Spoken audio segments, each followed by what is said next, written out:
Bienvenue à Star Wars en direct, la voix du fandom Star Wars, cet épisode de littérature qui sera consacré au roman The Last Order, mais je crois qu'on peut déjà se mettre à l'appeler en français vu que la sortie est imminente ou va déjà être arrivée au moment de la diffusion de l'épisode, donc le dernier ordre. Vous aurez compris The Last Order, le dernier ordre. Ici Francis en direct de Québec et comme à notre habitude de ces derniers temps, on retrouve le trio triple A. Trio d'attaque en direct de Vancouver. Vous aurez reconnu avec Satuk, parce qu'il veut se faire croire à ses connaissances d'un peu partout dans le monde qu'il fait très, très froid à Vancouver. On retrouve John Sparrow. Ça va bien, Jean? Coucou Francis, coucou Philippe, salut à tous, ça va super. Excellent. Et en direct de, si j'ai bien compris, la ville ou la région encore là, je suis encore perdu, mais de Dax. C'est bien ça? Exactement, bravo Francis, tu progresses d'émission en émission, c'est parfait. Bonsoir. Donc là, à tout le monde. C'est une ville, un département, une région? Non, c'est une ville. La région Nouvelle-Aquitaine et le département des Landes, voilà. Oh, c'est précis, il nous manque juste le code postal. Voilà, 40 990. On est là pour parler du plus récent roman Star Wars que certains attendaient, certains pas du tout. Donc, on retrouve la postlogie. Je sais que ça déplaît à plusieurs, mais on va voir ce qu'il y en est ce soir. Ouais, c'est ça. D'ailleurs, ça déplaît à certains avec qui tu as fait une entrevue récemment. Jean, donc nos amis de Star Wars Littérature Québec. Donc, on salue. Évidemment, je parle de l'entrevue faite avec Jean-François Arbeck, mais on salue toute l'équipe. Peut-être mentionner dans leur cas comme petite actualité le lancement d'une espèce de série de podcasts qui reviennent sur la Haute République. Fait que vraiment, roman par roman. Je me souviens plus s'ils vont faire aussi tous les romans, même les jeunesses puis les BD. Oui. Mais... Ils vont tout faire. Il va y avoir beaucoup de contenu. Ouais, c'est bien parce que ils reprennent à la fin de la Haute République qui s'est terminée en VO et qui va se terminer bientôt. Eux recommencent à zéro et découvrent, c'est Jean-François qui gère le truc, et découvre publication par publication, il suit la chronologie des romans. Et là, il a fait dernièrement le roman Young Adult, la phase 1, la vague 1, donc c'est tout début, et les deux comics, les aventures et la série principale de Kevin Scott. Ouais, dans le fond, c'est ça. Rappelons pour les lecteurs VO qu'en VF, c'est pas encore terminé. Là. Ça se termine cet hiver. Fait que c'est quand même des délais que personnellement, je qualifie de tout à fait raisonnables. On s'entend qu'on a connu bien pire, considérant qu'il y a encore des romans, même du canon, qui ne sont pas traduits, en passant, qui datent de plusieurs années. Donc, voilà. Et je l'expliquais tout à l'heure, aujourd'hui, on parle de Last Order, mais que les éditions Pocket auront réussi à traduire et publier en quoi, disons, 5 semaines environ pour le dernier ordre. Fait que vraiment, chapeau à la rapidité de ce côté-là. Vraiment, là, je pense que ces temps-ci, on n'a pas vraiment à se plaindre. Mais avant de l'attaquer, justement, un petit What's Up Star Wars, messieurs? Oui, toujours. Allons-y avec Philippe. Ouais, très rapide. Voilà, je suis dans la fin de Master of Evil et voilà, j'ai pas fait d'autres choses. Et puis, comme on en a parlé à la dernière émission, je relis le run effectivement de Charles Soule en fait qui va, voilà, juste avant Master of Evil, on va dire. Ok, oui, les BD, ouais, c'est ça. D'ailleurs, j'écoutais récemment l'émission qu'on a fait sur Darth Maul, Black, White and Red. Je sais que tu t'étais noté aussi d'aller voir la BD que peu de gens ont lu. Pas encore, c'est dans ma de Datomir. Écoute, il faut que tu ailles lire ça. C'est vraiment l'histoire, c'est vraiment, vraiment extra. Le style graphique, là, ça dépend des goûts. Et de ton côté, Jean? What's up? C'est top. What's up? Écoute, en ce moment, là, on se fait le jeu vidéo Jedi Battleground. Là, comment il s'appelle? Épisode 1 sur Switch. Ouais, Jedi Battleground. Non, Battleground. Battle, pardon, excusez-moi, j'ai mal préparé mon WhatsApp. Donc c'est celui-là, là. C'est la d'accord, ok. jeu PS1 à la base. Beat'em all ultra classique, mais jouable à deux. Dans l'univers épisode 1, donc on adore, et avec la petite, on s'éclate. Alors les graphismes sont ultra mal faits, c'est vraiment du lissage HD remaster, quoi. C'est pas un remake, rien du tout. Mais on s'amuse bien, le gameplay est plutôt sympathique, c'est du beat'em all basique, mais voilà, c'est quand même très cool. Mais plus lié à la lecture de ce soir, moi j'ai lu quelques audiobooks très courts, la dispo sur Audible, dont le Before the Awakening de Greg Rucka, qui est un audiobook dispo. Ah voilà, oui, tu le connais bien. Ouais, l'audiobook est nouveau, en fait. C'est un roman, si on peut dire. Là, c'est encore un truc sorti en catimini? C'est encore sorti en catimini, c'est sorti D'accord. début septembre, je sais plus. Et voilà, sans promo, sans rien. Et comme tu l'as dit, Francis, c'est un bouquin qui est sorti il y a 10 ans en papier. Et l'audiobook sort que maintenant, 10 ans après. Donc pour l'anniversaire des 10 ans de l'épisode 7, donc pourquoi pas. Parce que ce sont 3 petites aventures se déroulant tout juste avant le film, suivant les héros, une par héros. En fait, il y a 3 petites histoires. Tu as une sur Finn, une sur Rey, une sur Poe, avec 3 narrateurs différents. Donc c'est cool. Et Finn, c'est quoi? C'est juste Finn qui struggle pendant ses missions de Stormtrooper avec une Phasma et un Hux qui lui pèse sur le coquillard, pour être poli. Et après, tu as Rey sur Jakku dans une petite aventure gentille là, de pillage, comme elle fait dans le film en fait. Elle tombe sur un vaisseau fonctionnel qui lui permettrait de partir de la planète, mais comme on sait, elle va vouloir rester pour attendre ses parents qui n'en ont jamais, tout ça. Et l'histoire sur Poe, ça c'est super intéressant, c'est la plus intéressante des 3, je dirais. La meilleure des 3. Voilà, parce que c'est Poe quand il était pilote en tant que pilote dans la Nouvelle République. Et on va voir son transfert de la Nouvelle République à la Résistance et sa première rencontre avec la générale Leia Organa, notamment. Ouais, c'est ça, son recrutement, si on peut dire. Exactement. Ok, ça dure combien de temps?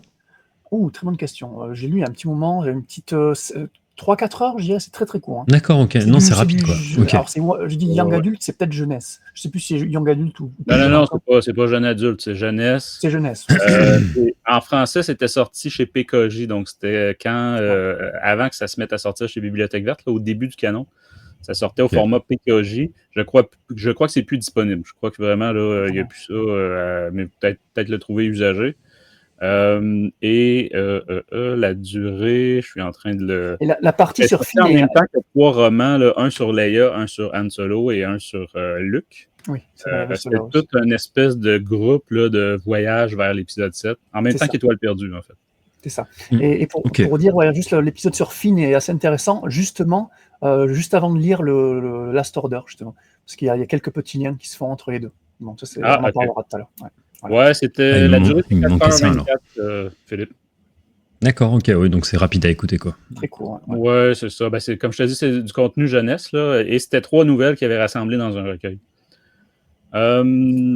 Excellent.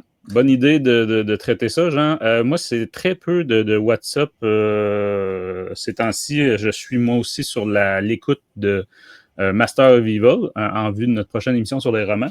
Évidemment, je me tiens à jour au niveau comics, tout ça. Mais sinon, je finalise un projet, dans le fond, que j'ai mené pendant l'été avec Jean-François Arbeck et Claude Jalbert du groupe Star Wars Littérature Québec, en lien avec la Haute République. Donc, j'ai teasé une petite image là, sur les réseaux récemment. Donc, ça s'en vient. Présentation très bientôt, mais c'est ça. C'est vraiment un projet que je dédie à tous les fans de littérature francophone, dont on peut supposer qu'on en a quelques-uns à l'écoute ce soir. Voilà. Jean, qu'est-ce qu'il y avait au menu pour les auditeurs de Star Wars en direct récemment? Pas mal de contenu, ma foi. Nous avons terminé enfin les critiques de tous les épisodes de la série Vision saison 3, donc avec le dernier épisode qui traite des épisodes 7 à 9, qu'on a fait en compagnie de Philippe, ici présent, ainsi que de Aude et de Tom. De la team française. C'est ça. Voilà, donc, très très sympa comme épisode. Donc ça y est, donc on a les 3 épisodes sur 3 des épisodes de Vision. Donc toute la série a été traitée. Il y a eu également une entrevue très très intéressant sur les créateurs du tome 2 de la série, j'allais dire, de les guerres de Lucas. Voilà, Renaud Roche et Laurent Rothman, comme tu l'affiches ici à l'écran. Francis, donc interview très intéressante. Désormais disponible au Québec aussi, donc depuis le 24 novembre. Très bien. Et l'édition tome 1 dispo dans une édition de luxe aussi, si j'ai vu ça passer sur le réseau. Au Québec, ça. Au Québec encore, malheureusement. Et qu'est-ce que nous avons eu dernièrement? Niveau critique roman, on aura sûrement publié notre critique de roman The Crystal Crown, voilà, sur la série Acolyte, qu'on a fait tous les 3. Voilà. C'est ça, et côté comics, je viens de le mentionner, fait qu'autant l'afficher, mais celle-là sur Dark Maul, Black, White and Red, une œuvre très graphique. Exactement. Sorti récemment chez Panini Comics en France. Oui, et avant de passer en hyperespace, on rappelle de vous abonner, de laisser des pouces, de commenter, donner vos avis. Puis vous n'êtes pas obligé de laisser juste un commentaire final à la fin de l'émission. Vous pouvez aussi commenter des choses qu'on dit en cours d'émission.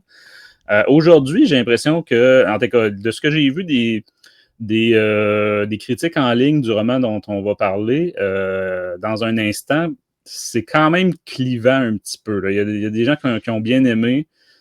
Il y a des gens qui n'ont pas du tout aimé. Donc, j'ai hâte d'avoir vos avis, messieurs. Puis c'est ça, dans les commentaires, n'hésitez pas à donner le vôtre sur le roman, sur le thème, les personnages du roman, la période, chez la postlogie, justement, créer du débat en général.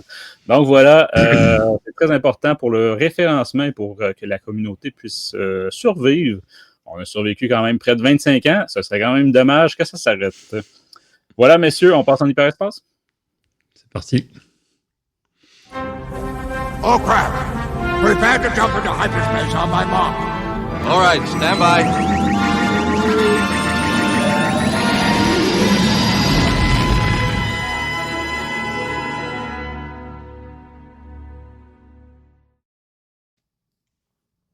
De retour de l'hyperespace, comme j'expliquais tout à l'heure, on est là pour parler de The Last Order, mais qu'on va tout de suite mettre en français avec le dernier ordre de Kwame Mbalia. Mais avant de passer au spec, Philippe, est-ce que tu peux nous faire la lecture du synopsis de l'éditeur?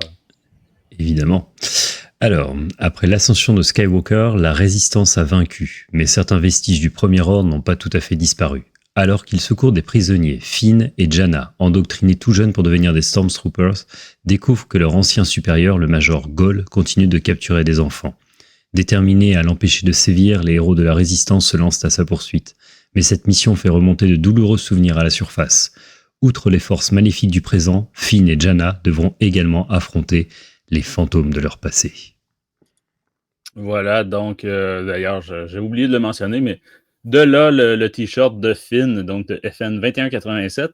Et on en parlera un peu plus tard, mais la numérologie, donc si vous êtes allergique, si vous détestiez vos cours de mathématiques là, à la petite école, c'est peut-être pas le roman pour vous. C'est mon premier Ou si tu veux remplir une grille de loto, ça peut le faire. Ah, peut-être, oui, c'est ça. Ouais, les loteries compliquées, là, que tu mets des chiffres à la suite, là, ouais.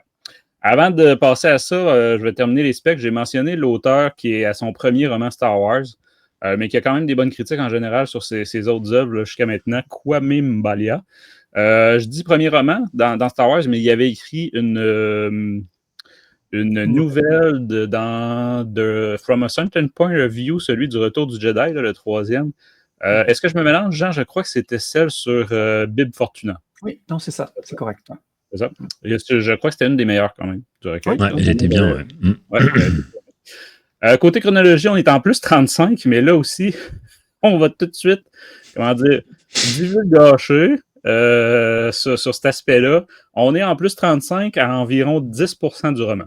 Au gros, et là, je suis généreux, parce que sinon, le roman, c'est des flashbacks, c'est les périodes où est-ce que, ça le disait un peu dans le synopsis, mais c'est quand Finn et Jannah, qui se connaissent pas là, à l'époque, sont de jeunes Stormtroopers à l'entraînement puis dans leur première mission. Fait que c'est pour ça que le plus 35, c'est après les films. C'est après l'ascension de Skywalker. Mais comme je vous dis, ce n'est que 10% du roman. Là. Fait que le reste, ça se passe avant l'épisode 7. C'est 27-28 après Yavin. Ouais, c'est ça. Plus 27, plus 28. Durée, on est sur une durée d'audiobook de 10h46, 464 pages, sortie le 21 octobre en anglais, mais comme j'expliquais tout à l'heure, Pocket est extrêmement rapide sur la traduction de celui-là, disponible dès le 4 décembre 2025. Donc, à l'heure où vous nous écoutez, c'est peut-être déjà le cas. Là. Voilà. Messieurs, si je vous demandais critique sans spoilers, je ne l'ai pas encore dit, mais comme d'habitude, on va faire une partie spoilers sans spoilers, puis une partie avec divulgacheur. Donc, c'est ça, inquiétez-vous pas si vous voulez...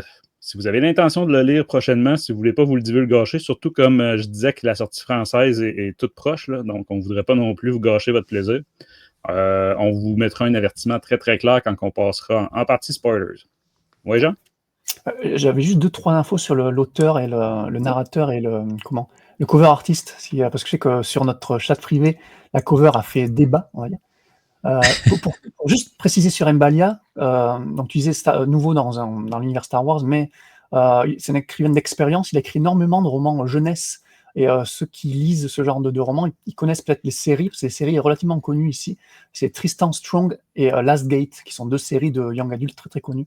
Il a écrit le New York Times best-selling anthologie Black Boy Joy aussi, Il a écrit sur Captain America version Sam Wilson, Brave New World. Je crois que c'était un audio drama d'ailleurs, si je ne dis pas de bêtises. Et en 2024, il a même créé sa propre maison d'édition, Freedom Fire, en collaboration avec Disney, enfin Disney Books plus précisément. Et sous ce label, il a publié 2 tomes de Jax Freeman, qui est une autre série jeunesse relativement populaire aussi, Jax Freeman. Donc, ceci explique cela. Voilà. La collaboration avec Disney était déjà il y a présente. ça, il y a le fait que ça soit un young adulte, donc il a écrit quasiment que ça. Soit des middle grade, soit des young adultes, donc plutôt jeunesse. Et il a noté que alors c'est drôle qu'il ait choisi ou qu'on lui ait donné Finn et Jana comme persos principaux, parce que quasiment tous ses protagonistes et héros de ses livres sont afro-américains en gros. Donc ça c'est plutôt cool quoi, pour la représentation. Ceci explique cela aussi. Voilà. Et ça fait un lien avec la cover artiste, parce qu'on a 2 noms à la cover artiste. Et la principale, c'est Kim Thompson, qui est l'artiste principal, on va dire. Très très compliqué de trouver des infos sur cette Kim Thompson, parce que c'est un homonyme ultra répandu. Par exemple, Wikipédia donne un lien sur une certaine Kim Thompson, qui était animatrice chez ILM et qui a participé aux effets spéciaux de l'épisode 1. Ce n'est pas elle. Okay. Et une Kim Thompson, c'est une vraie artiste là, qui a des œuvres qui ressemble énormément à ce qu'on a avec la cover du roman. Elle a un Instagram, si ça vous intéresse, Kim Thompson. The Last Order, machin, tapez ça dans Google, vous la verrez. C'est très très sympa ce qu'elle fait, et ça ressemble vraiment à ça. Tu vois, c'est un style. Alors je sais pas, Philippe, tu voulais peut-être en parler, parce que toi, je crois que le leader suprême non plus n'a pas accroché au style artistique de cette cover-là. Moi, j'ai trouvé ça très minimaliste en fait. Et voilà. Bon, c'est pas au niveau de Crystal Crown, mais je trouvais que la cover était vraiment pas terrible, mais je sais pas, j'aime pas la proposition. Après, bon, voilà, chacun son goût, effectivement. En fait, c'est un style, vu que l'artiste est aussi afro-américaine, c'est un style qui s'inspire énormément d'œuvres africaines. T'as cette espèce de rouge là qui peut représenter la terre africaine et tout, et slash le sang aussi. Donc tu vois, t'as le rouge qui commence à asperger Puis en même temps, ça fait affiche de propagande militaire un peu. Enfin. Voilà. Ah oui, un peu. Ouais. Je trouve que ça fait art urbain un peu. Là, ouais.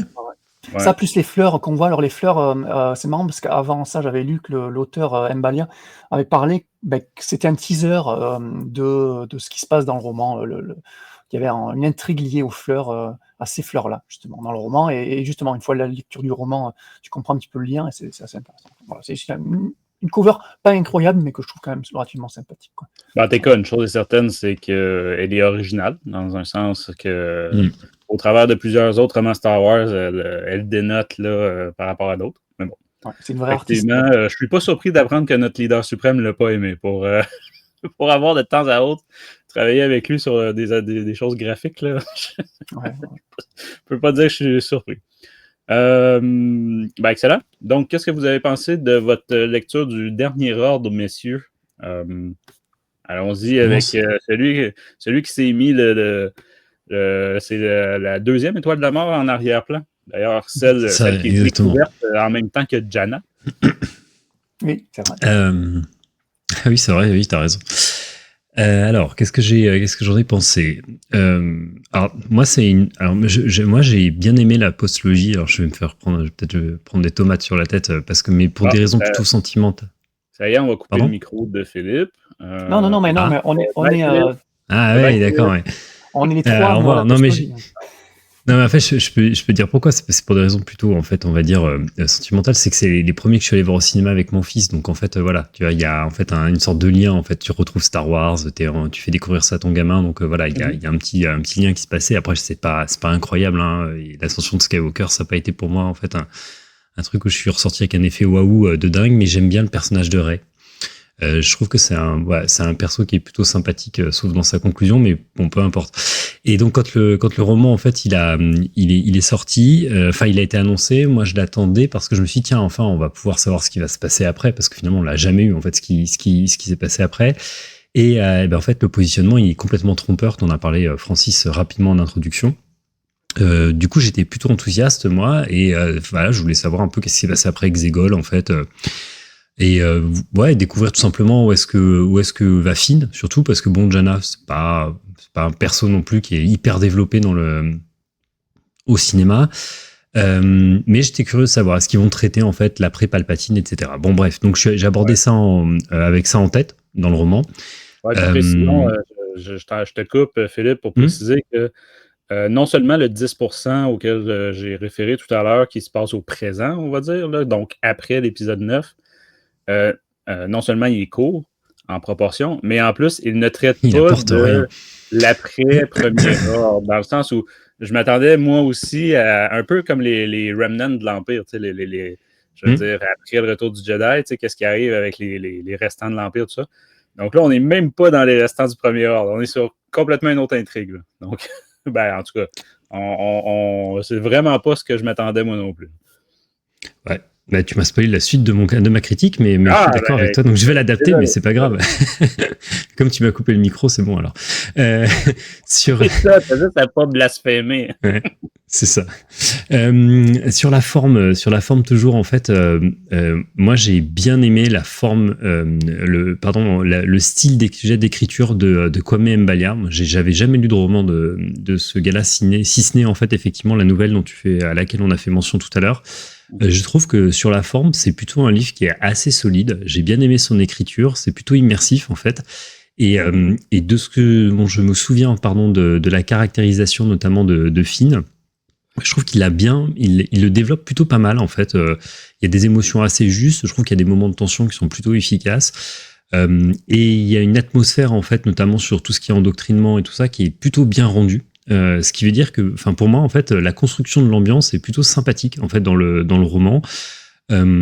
C'est assez documenté et tu vois, en le lisant, je me suis dit tiens, ça va peut-être plaire à Francis en fait, parce que c'est quand même un roman qui est quand même très tourné sur l'entraînement de forces militaires en fait, avec effectivement tout ce que ça comprend aussi quand on connaît en fait les pratiques en fait de l'Empire ancien et du coup nouveau aussi, de mécanique de manipulation, de conditionnement mental, etc. Voilà, donc je trouvais ça plutôt bien et il a une écriture vraiment solide. Je trouve que la version audio en fait la version audio en fait est plutôt bonne aussi. Le narrateur, je sais pas si c'est nouveau, Jean peut-être nous le dira en fait si c'est quelqu'un de nouveau ou pas. Ouais, il est nouveau, Jean qui. Excuse-moi, je pense. Je voulais pas t'interrompre, mais oui, alors vite fait, parce qu'on n'en a pas parlé. Donc Torian Brackett, narrateur de ce livre, donc ouais, un tout nouveau voice artist, lui aussi afro-américain, donc on a vraiment une team auteur, cover artiste, narrateur full afro-américain, très très cool. Il n'a pas fait grand-chose en Star Wars. Ah si, il a fait la partie de Finn dans l'audiobook Before the Awakening de Greg Rucka, dont on parlait récemment, donc il y a un mois, quoi. Donc il a fait que ça, mais hors ça, il a énormément de crédits dans des films, séries, jeux vidéo. Il y a énormément d'expérience et je ne sais pas ce que tu en as pensé, mais il y a beaucoup de personnages féminins dans ce roman et il est fait très très bien et très différente aussi. Je trouvais que oui. Moi, j'aurais une mini critique, mais tu sais, c'est ça, je ne veux pas jeter la pierre, mais des fois, on mentionne à quel point, par exemple, Mark Thompson réussit à reproduire une voix qu'on est habitué, que ce soit de la série de Clone Wars ou de films. Ici, par contre, la voix de Finn, j'ai trouvé pas du tout. Un peu différente, c'est vrai. Quand c'est le personnage de Finn, j'ai trouvé que c'était pas du tout la voix de Finn, mais comme je vous dis, c'est une narration, là, donc c'est pas obligatoire. Là, bon. Est-ce que ça vous a dérangé, par contre, pour finir sur la narration, il y a énormément de voix qu'on entend modifiées via l'effet de speech sous le casque, et ça, alors je ne sais pas si vous avez eu des problèmes au niveau de l'écoute, mais moi, ça m'est arrivé d'écouter au travail, il y a pas mal de bruit, et parfois, c'était pas très net à cause de justement cet effet un peu de casque qui empêche la compréhension. Moi, ça m'a pas gêné. Généralement, quand j'écoute, en fait, je me mets en réduction de bruit, en fait, et je suis vraiment dans mon truc. Donc, du coup, comme je suis concentré, ça me gêne pas. Okay. Mais tu fais bien de le mentionner. Effectivement, il y a un énorme pourcentage du roman, c'est du dialogue par des gens casqués. Donc. Ouais, ils sont en opération ou en entraînement, donc effectivement, ils se parlent à travers les comlinks dans leur casque, quoi. Ouais.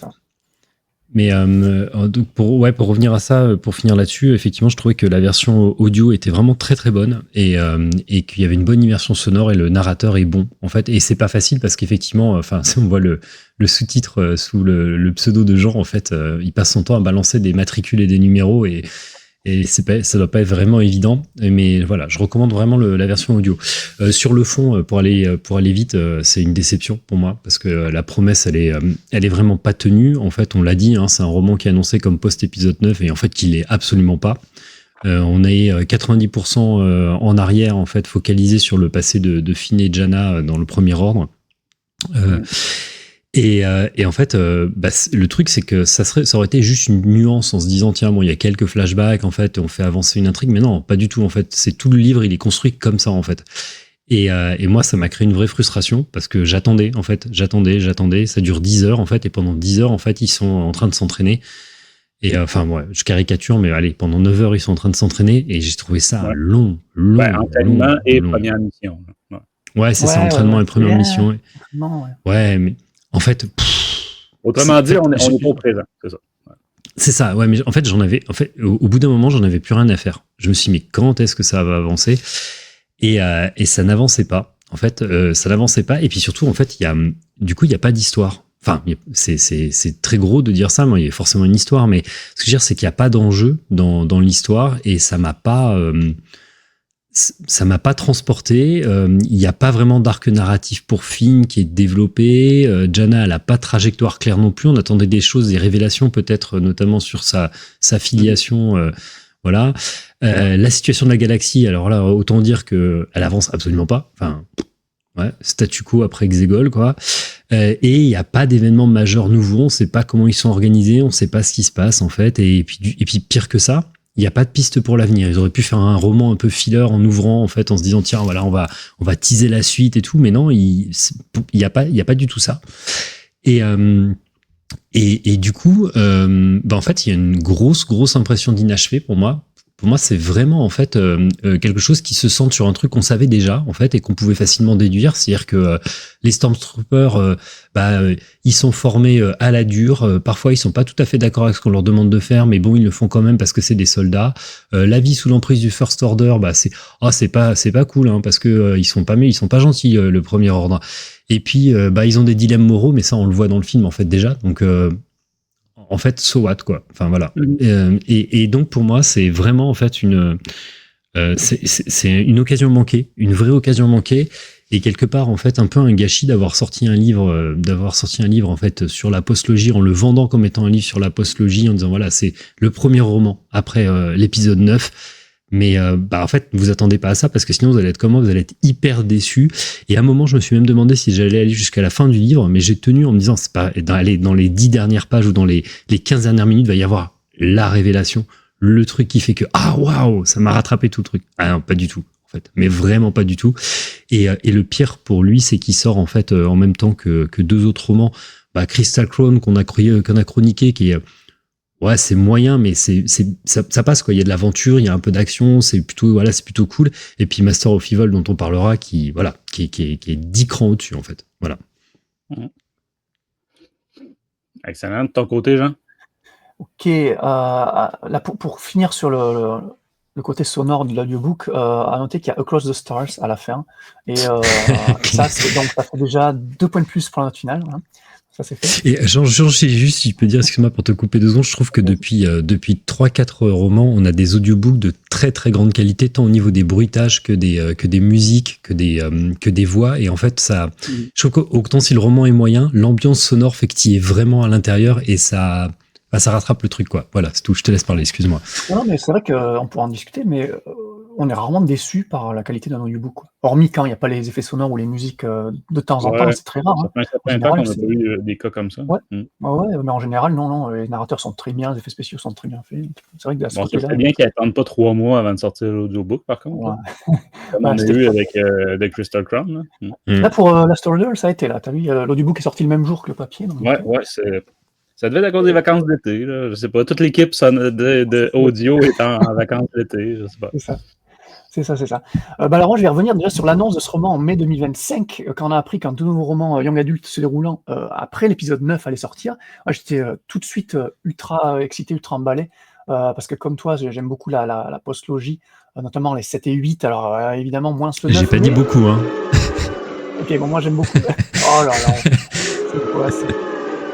Allez, Francis. Mais Francis, moi je pensais que t'aimais au moins les non. Je le dis à la blague.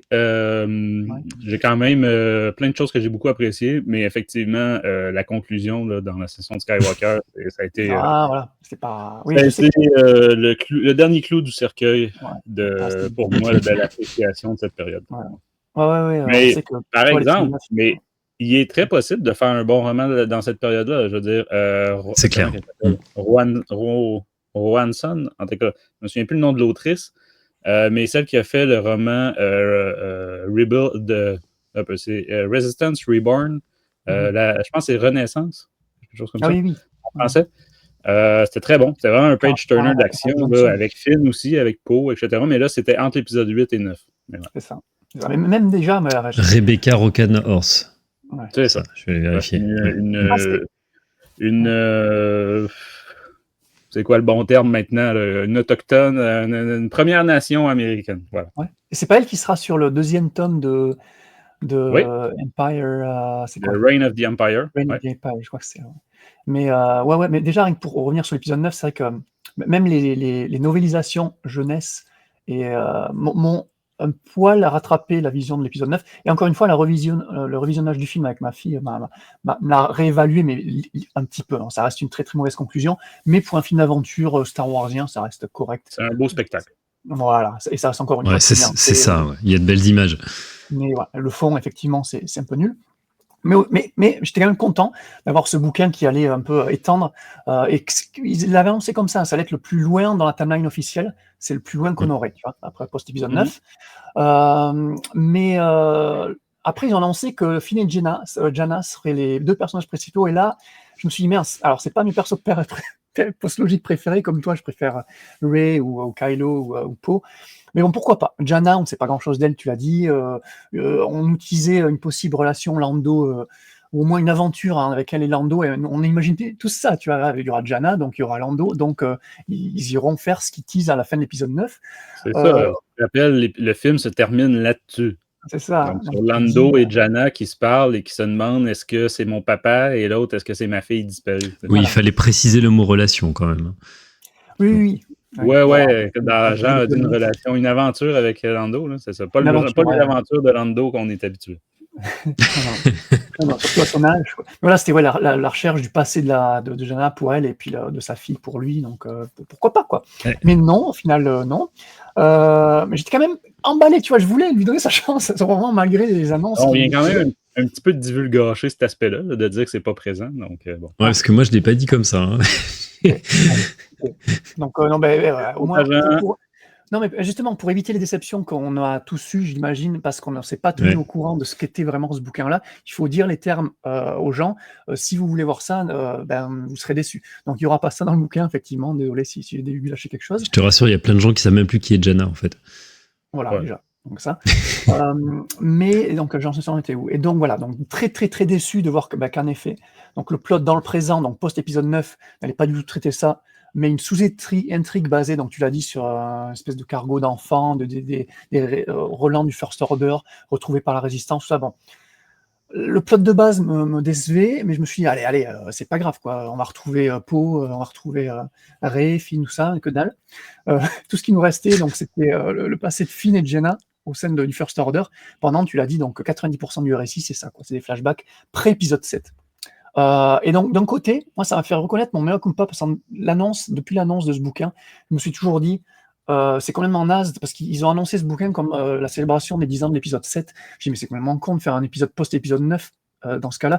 Et au final, là, à la lecture de ce bouquin, tu dis, en fait, non, c'est vraiment un épisode anniversaire de l'épisode 7, vu que c'est un bouquin plus lié à l'épisode 7 qu'à l'épisode 9. Non.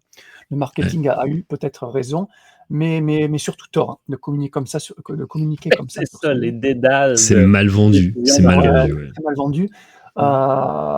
Et j'ai vu de nombreuses critiques négatives qui l'ont été parce que tout le monde s'attendait à du post-épisode 9, quoi. C'est pas du pré-épisode 7, quoi. Et même souvent, alors je dis trop positif, mais bon, même pour moi, il est quand même trop positif, c'est dire Star Wars Explain a été ultra déçu et a publié une critique négative, ce qui est très rare le concernant. Il est souvent trop gentil, je trouve. Mais les critiques, ça c'était basé sur ça. Il a été vendu. D'ailleurs, il affiche la promo de l'éditeur qui a indiqué. Alors, il y a bien la mention du passé de Finn et Jana dans la promo de l'éditeur, mais personne s'imaginait que 90% de l'histoire, ça va être ça et que 10% va être du écoute, si jamais notre épisode sort avant le 4 décembre, on invite le Pocket à te tirer des leçons des erreurs marketing de Disney Lucasfilm Press. Ouais. Et pour finir sur le marketing, il était dit aussi que ça allait être un action-packed story that fans have been asking for. J'aimerais bien savoir quels fans ont demandé un roman adulte sur le passé de Finn et surtout de Jana, quoi. Enfin, c'est complètement Et débile. au-delà de ça, à quel moment c'est un action pack, en fait? Ouais, et ça aussi. Oui, c'est ça, c'est tout dans la phrase va pas, là. C'est un marketing nul, quoi. Donc, on l'a lu une première fois. Première lecture ultra décevante, comme toi, Philippe. Pas passionnante du tout, que ce soit alors l'aventure dans le présent, comme les deux, on le verra, il y a 2 histoires, Jana et Finn séparés dans le passé. La structure est telle qu'on a, entre 2 chapitres dans le présent, on a une pelletée, comme toi, Francis, de chapitres flashback. Mais on en a énormément. J'ai compté, on a 400 pages de romans. Et ça n'en finit jamais. Voilà, 38 chapitres, et on a seulement 6 chapitres dans le présent. Et ce qui était cool, c'est lors de la première lecture, c'est que dès que tu revenais dans le présent, moi j'étais là, yes, de retour, quoi. J'étais content. Franchement, ça fait ça. Tu penses que c'est fini, puis que là, tu es de retour au présent, mais non, c'est juste le temps de quelques minutes et on rebascule en plus 24. Et d'ailleurs, je trouve que parfois c'est confus le passage présent-passé. À certains moments, je suis revenu en arrière sur l'audiobook en me disant merde, on est dans le présent ou dans le passé là. Les transitions parfois s'enchaînent un peu compliquées. Justement, il y a des romans qui nous le disent clairement, des fois, là, present, past, des choses comme ça. Ici, c'est pas présent, il n'y a pas de précision en début de chapitre là-dessus. Ah oui, c'est vrai, effectivement. Ouais, là, ça aurait été peut-être plus nécessaire. Et justement, petite transition sur ce que tu disais, Philippe, la structure générale choisie par Mbalia, moi, m'a fait grincer des dents terribles, parce que lors des flashbacks, en fait, on alterne un chapitre Finn, un chapitre Jana. Et ça peut. Alors moi, ça m'a posé problème quant à la compréhension de l'histoire, parce qu'il y a pas mal de subplots. Alors il y a l'espèce de fil rouge tissé, donc le lien entre les deux histoires, les deux flashbacks. Ouais. Mais on a des subplots dans les deux histoires différentes. Et moi, c'était le cas pour la première lecture. J'étais moins à la fin. Mais ouais, peut-être la première moitié du roman, on est confus un petit peu parce que faut avouer que l'entraînement des deux, puis le début, les premières missions, on va dire, là, des deux, ça se ressemble quand même un peu. Là, donc, puis comme vous l'avez mentionné, on n'appelle jamais les personnages par leur nom. C'est ça, ils n'ont pas encore de nom à cette époque-là. Ils n'ont que des matricules. Donc, tu me spoil FN 2187. Jana, je ne me souviens même plus c'est quoi. C'est TZ 1719, 1719. Ouais. Okay. Et en fait, ils sont appelés comme ça tout le temps, donc c'est ouais. Ouais, mais en plus, c'est que bon, Finn, lui, c'est 2187. Mais les autres dans son équipe, il va y avoir plein d'autres FN, je sais pas quoi d'autre. Là. Donc, vraiment, faut se concentrer pour suivre. Oui, voilà, c'est ça. Moi, je te le dis, j'ai pris des notes en fait, mais vraiment. Ah ouais? J'ai pris un calepin et j'ai écrit en fait les numéros pour me dire ok, donc lui c'est Finn, lui c'est elle c'est Jana, elle c'est voilà. Ah non, moi quand j'écoute les audiobooks, souvent je suis dans mon spa ou en train de pelleter de la neige ces jours-ci. Donc commencer à prendre des notes, non, ça arrivera pas.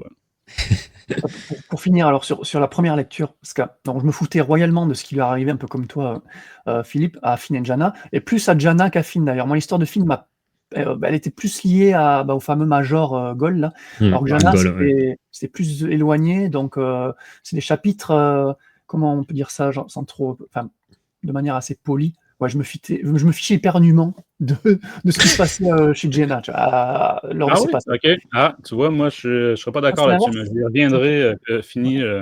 Alors attends, je finis parce que justement, là, je reviens sur ce que vous disiez, un autre truc qui m'a énormément déplu, c'est le fait d'utiliser donc ces noms de code des troopers, la FN 2187, TZ 1719, etc. Il y en a énormément, vous l'avez dit, tout le long du livre. Et c'était le même problème que j'ai eu, justement, vous en parlez là, dans la partie fine, dans le Before the Awakening de Greg Rucka. C'était exactement pareil. À chaque fois, il y a trop de matricules. En fait, c'est normal. Enfin, ils sont pas nommés, quoi. C'est le défaut de l'idée, ouais. Exactement. Et à l'audio, c'était pareil, le Rucka. Et j'imagine qu'à l'écrit, donc un roman physique, ça peut être plus facile à mémoriser, je sais pas, avec mémoire visuelle, j'en sais rien. En tout cas, voilà, les principaux matricules qui reviennent régulièrement, moi, ça m'a saoulé. Et en plus, parfois, ils raccourcissent. Alors, tu vois, tu as FN 2187, parfois on l'appelle que 87. Tu as du 2055, parfois c'est juste 55. Donc, c'est très, très confusant. Il y a énormément de numéros. C'est super compliqué. La toute fin, également, extrêmement décevante. Le livre finit comme une fin de chapitre, en fait, très, très brusque. Et il y a pas vraiment, c'est pas vraiment une fin conventionnelle comme on a l'habitude de voir avec un petit épilogue, machin. Là, c'est vraiment, ça se finit trop brusquement. Je trouve que c'est très, très bizarre comment il a terminé son bouquin. Mais ça, c'était lors de la première lecture. J'ai relu le Ah. bouquin en sachant tout ça. Et là, Et en c'est fait- un nouveau roman. Exactement. Non, mais je crois que c'est la première fois que la deuxième lecture a fait évoluer la note aussi grandement, quoi. C'est hallucinant. Alors, c'est pas un T'as thriller. rebaissé tes points alors, c'est ça? Mais Non, tu verras. mais Tu verras. parce que t'avais bu combien de bouteilles de vin avant ça? Non, tu verras. Alors, ça va pas en faire un Star Wars, un chef-d'œuvre dans l'univers Star Wars. Il y a pas de souci, à ce niveau-là. Mais en fait, déjà, tout ce qui est matricule, tu es déjà vachement plus familier déjà avec le fait qu'il y en a énormément, mais tu les retiens plus facilement. Donc, deuxième lecture, c'était beaucoup plus fluide. La structure, évidemment, présent flashback, tu la connais, donc pareil, on a plus ce focus en deuxième lecture sur les subplots en pagaille qu'on a et ce focus sur les personnages secondaires et les nombreux name dropping qu'on a aussi. On a beaucoup de personnages dont on est perdu la première fois et la deuxième fois, tu les connais plus, ça va mieux, quoi. Clairement, bien plus apprécié le second ride. Et pour aller plus dans le fond, donc là encore, le deuxième lecture m'a illuminé le truc. Le perso principal inédit, donc qui s'appelle Coy, qui est là dans le présent, qu'on voit malheureusement pas assez. J'ai beaucoup aimé. J'aimerais qu'on reprenne ce personnage et qu'on le développe encore plus par la suite. Ce serait super cool que Mbalia fasse une suite à ce roman, ou j'en sais rien en tout cas. Finn et Jana, j'ai beaucoup plus apprécié pareil la deuxième fois. J'avoue maintenant avoir vraiment apprécié les deux histoires au même niveau. Tu vois, j'ai même pas de préférence au final. Je trouve qu'elles sont les deux relativement différentes et relativement variées, pour prendre vachement plus de plaisir à les suivre au bout d'une deuxième fois. C'est con, mais c'est comme ça. C'est un peu comme en Nolan, tu vois. Tu l'apprécies plus la deuxième fois que la première fois, bref. Sans être aussi complexe qu'en Nolan, évidemment. Ça dépend lesquels. Ça dépend lesquels, effectivement. Jenna, voilà, avec sa team de troopers, très cool. Finn avec sa dualité, il a une dualité avec un autre collègue trooper, pareil, le mystérieux Gaulle, très très cool aussi. On a pas mal de caméos de persos connus qui font très plaisir à la fois dans le présent et dans le passé, notamment des hauts gradés du First Order avec des armures colorées, wink wink, je dis pas qui c'est. Voilà, il y en a deux. Je pense que Francis, il était très content d'en voir au moins un. Voilà, il y a un petit signe par derrière, exactement. Ceux qui ont la vidéo comprendront de qui on veut parler. Perso inédit dans le flashback, pas mal intéressant aussi, les antagonistes, mais à quelques-uns, très très sympa. Le Major, on l'a dit en premier lieu, alors je trouve qu'il a une super voix. Torian Brackett, il le fait de manière, on en parlera dans Paris Spoiler, mais il a une façon de lui donner une voix, j'ai adoré la voix du Major. Le twist de fin m'a aussi beaucoup surpris, je n'y attendais pas. Voilà. Il y a quand même un twist de fin dans ce roman. Voilà. Il n'y a pas, alors tu l'as dit Philippe, il y a plus de alors j'appelle ça du Stormtrooper porn, mais c'est une histoire de trooper, quoi. Donc si vous aimez les troopers, vous allez peut-être trouver votre bonheur là-dedans. Il n'y a pas vraiment de romance, même s'il y a une petite relation entre deux persos inédits qui m'a beaucoup plu. Tu sais de quoi je veux parler. Et pour finir, l'écriture d'Mbalia, comme tu disais, moi je la trouve très bonne, très lisible, compréhensible. Il n'y a pas de souci, c'est juste une histoire de structure qui peut chafouiner. Ouais, c'est ça. Les touches d'humour bienvenues, avec le personnage de Finn notamment. Et moi, j'ai trouvé que même si sa voix ne correspondait pas vraiment à la voix de l'acteur, je trouve que Finn est très bien caractérisé. Bon, Jana n'est pas vraiment caractérisée dans le film, donc il a pu faire ce qu'il pouvait. Je trouve qu'il a bien développé, tu vois, son passé et tout, c'était vachement intéressant. Mais Finn, très bien. Moi, j'ai retrouvé mon Finn des films, donc très très cool. Et même s'il n'explore pas le post-épisode 9, j'ai noté qu'il y a quelques références qui ne viennent en rien contredire les films. Tu vois, il a quand même suivi il a fourni une copie sans contradiction, sans rien. Donc Mbalia, moi j'approuve, j'espère encore une fois qu'il reviendra dans du Star Wars. Et pour conclure, voilà. Ouais. Donc merci la seconde lecture. Sinon c'est très très mal barré après la première. Donc je vous encouragerai, si vous ne l'avez pas kiffé la première fois, faites une petite pause et dans 6 mois, reprenez-le et peut-être que votre avis évoluera. Moi, ça a été mon cas pour The Crystal Crown, que je n'ai pas apprécié plus que ça, mais j'ai pas eu le temps de le lire une deuxième fois, mais je suis sûr qu'en lisant une deuxième fois, l'avis sera au minimum, évoluera un minimum, quoi. Bon, voilà. Après, le problème, tu vois, c'est comme ça prend du temps, en fait, de lire un livre ou d'écouter un audiobook, et pour avoir envie de le faire une seconde fois, enfin, toi, c'est parce que tu vas nous faire le résumé, j'imagine que tu l'as lu une seconde fois, ou tu lis toujours 2 fois, en fait, les romans?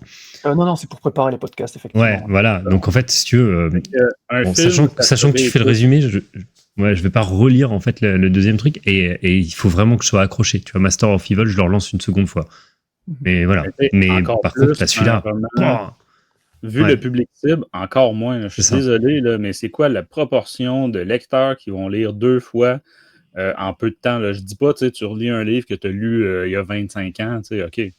Mais la proportion de gens qui vont lire consécutivement 2 fois le même roman, je pense qu'il y a juste Jean. Non. Non, ça m'est arrivé. Honnêtement, non, je comprends ce que dit Jean. Moi, ça m'est arrivé, mais il faut vraiment que les romans m'accrochent, quoi. Ouais, exact. Mais c'est ça. Je crois que c'est de mon point de vue, un roman, encore moins jeune adulte, ne peut pas, baser sa stratégie là-dessus qu'il faut que vous le lisiez 2 fois. Non, à moins vraiment d'un vrai truc à enquête, là. Justement, tu sais, Nolan, c'est devenu presque une caricature, avec les fenêtres et tout ça. Ou tu sais, un truc du genre Hercule Poirot, là, tu sais, ou... Mais bon. Non, mais c'est plus le fait que, en fait, tout le monde était déçu du fait que le bouquin était communiqué d'une certaine façon. Peut-être que ceux qui n'ont pas suivi la promo et qui ouvrent le bouquin sans avoir aucune nouvelle de ce que c'est, si ça se passe avant, après, machin, peut-être qu'ils prendront plus leur pied. Et notamment, tu le disais, Francis, le jeune public. Moi, je pense que pour un young adulte, les young adultes, c'est la cible qui iront à plus aimer la post-logique, les vieux quarantenaires aigris qui ont détesté le truc. Donc déjà, je trouve que la cible pourrait accrocher à la première lecture si, encore une fois, ils n'ont pas autant d'attentes qu'on en a eu. Quoi. Bref. Oui, ça, effectivement, je te l'accorde, Jean. Comme souvent, les attentes, le marketing, effectivement, peuvent venir gâcher une œuvre.